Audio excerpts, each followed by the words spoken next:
saya tengok hari ni ramai remaja, bahkan bukan remaja, dia pakai skirt, tapi skirt singkat. Senteng skirt dia. Lepas tu dia pakai kasut.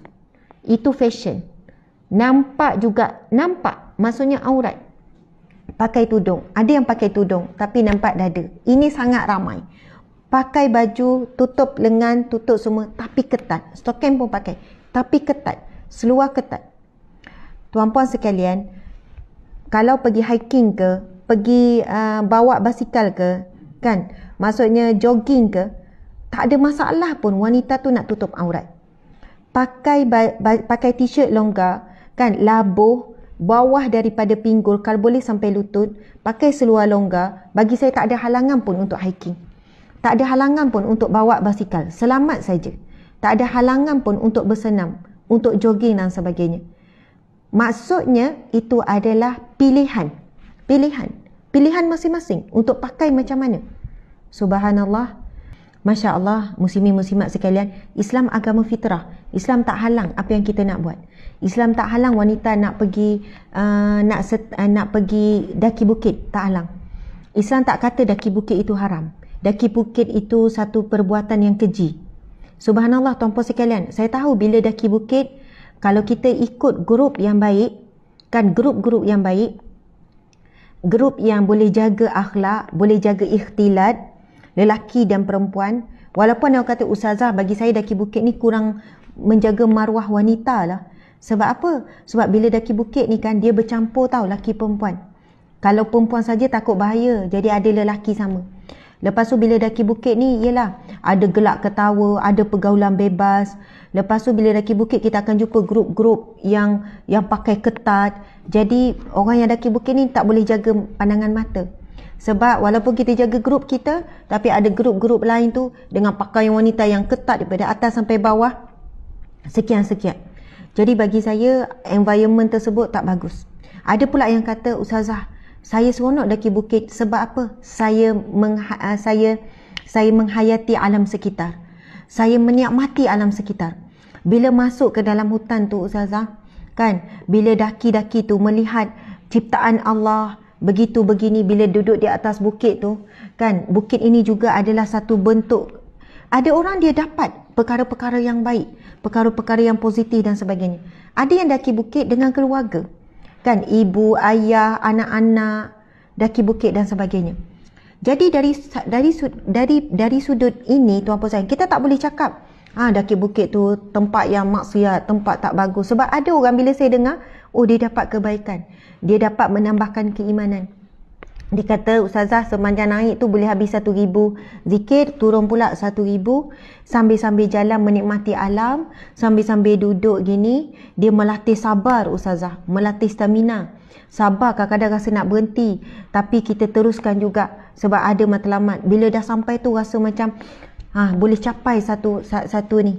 Bila sampai dekat atas tu, kamu buat apa? Ada yang sampai ke atas, kita sambung, ada target atas tu nak baca apa-apa ke.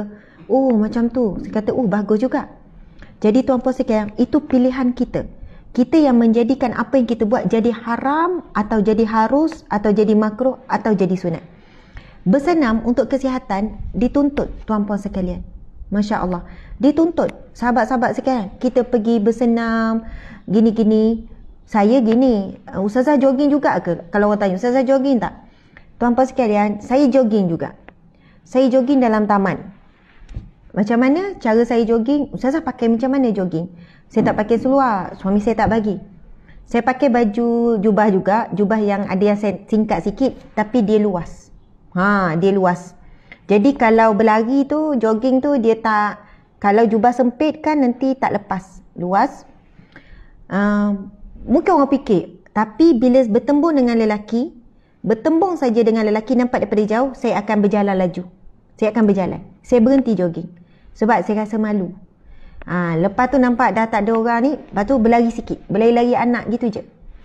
Kadang-kadang tu pusing banyak kali sampai kadang setengah jam, kadang 40 minit. Stamina. Kena sihat tu, berbadan kena sihat, kena keluar peluh. Kadang-kadang waktu malam. Waktu malam tak ada orang. Pergilah dengan suami berdua. Pergi berdua. Sebab nak ada stamina, kena juga keluar peluh. Keluar peluh buat kerja rumah, keluar peluh jogging berbeza. Ustazah main basikal tak? Main basikal? Ada basikal. Semua anak-anak ada basikal. Pusing basikal. Sama juga. Selagi mana tak bahaya, tak kena sekian-sekian.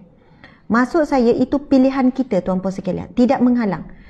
Islam ini agama fitrah. Dia tahu kita pun nak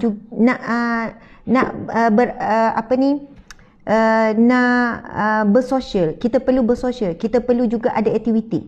Bukan menyekat. Bukan rasa Islam ni kongkong lah. Itu tak boleh, ini tak boleh. Kan? Padahal tak. Sebenarnya atas kita. Saya pernah tengok orang Arab, perempuan. Dia pakai jubah. Pakai tudung labuh. Jubah pakai tudung bulat labuh. Tahu tak? Dia buat apa? Ni. Kita sebut apa ni? Encik. Bertumbuk. Boxing. Tapi dia boxing tu, dia yang dipakai ni Ustaz. Pakai ni.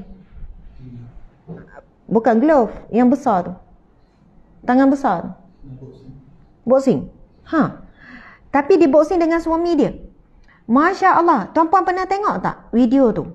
Cuba cari kat YouTube. Yang saya rasa macam impress tu, dia pakai jubah, lepas tu dia pakai tudung labuh, lepas tu dia boxing tu dengan bukan sekadar tumbuk-tumbuk biasa. Dengan dia pandai ngelak gitu, kaki gini. Saya kata, wow. Pakai jubah pakai gini tapi tak menghalang dia. Dia belajar seni mempertahankan diri. Dia bukan setakat boxing tumbuk-tumbuk gitu, pertahankan diri. Yang suami dia tu pun memang bukannya takut-takut nak tumbuk. Tak, buat tumbuk dia boleh elak gitu, gini, tumbuk-tumbuk kuat. Saya kata, wish, hebat. Maksudnya, mereka tak jadikan pakaian tersebut menghalang untuk belajar seni pertahankan diri. Untuk belajar itu, untuk belajar ni dan sebagainya. Untuk belajar berenang sama-sama perempuan saja. Sahabat-sahabat, bila di khalayak ramai, ibu-ibu kan pergi mandi kolam, kan ujung minggu pergi hotel, mandi kolam ramai-ramai. Tolonglah ibu-ibu, saya kadang malu sangat. Saya bawa juga sekali-sekala anak-anak pergi hotel, bukan pergi hotel, untuk apa? Budak-budak nak main kolam kan, rumah kita tak ada kolam mandi. Nak mandi kolam apa? Saya jaga budak-budak. Tetapi kita ada sifat malu untuk masuk ke dalam air. Kalau pakaian kita tak melekat, okey, terjaga, is okey. Tetapi tolong jujur dengan diri kita. Kalau pakaian kita melekat, bila kita bangun melekat tubuh badan kita, ada orang lelaki tengok. Lepas tu bila air kan melekat, kalau ada sifat malu, memang kita tak turun. Kita turun jugalah, turun separuh ke kan, jaga yang kecil dan sebagainya.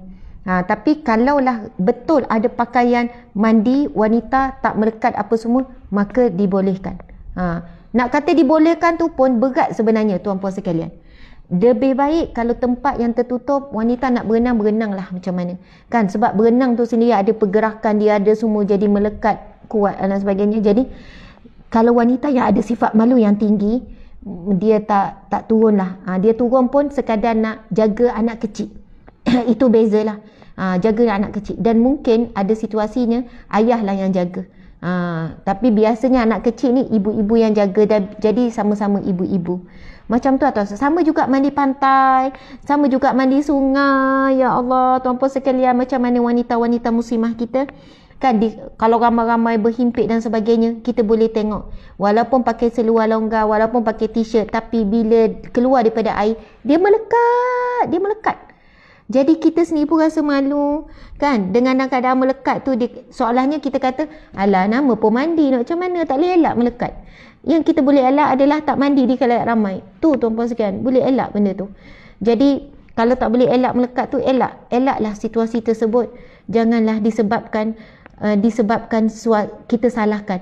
Alah nama pun jogging, alah nama pun hiking, alah nama pun ni, jangan tertutup sangat kita kata.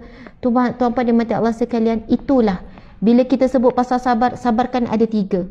Sabar mentaati perintah Allah, sabar meninggalkan larangan Allah, sabar terhadap ujian Allah.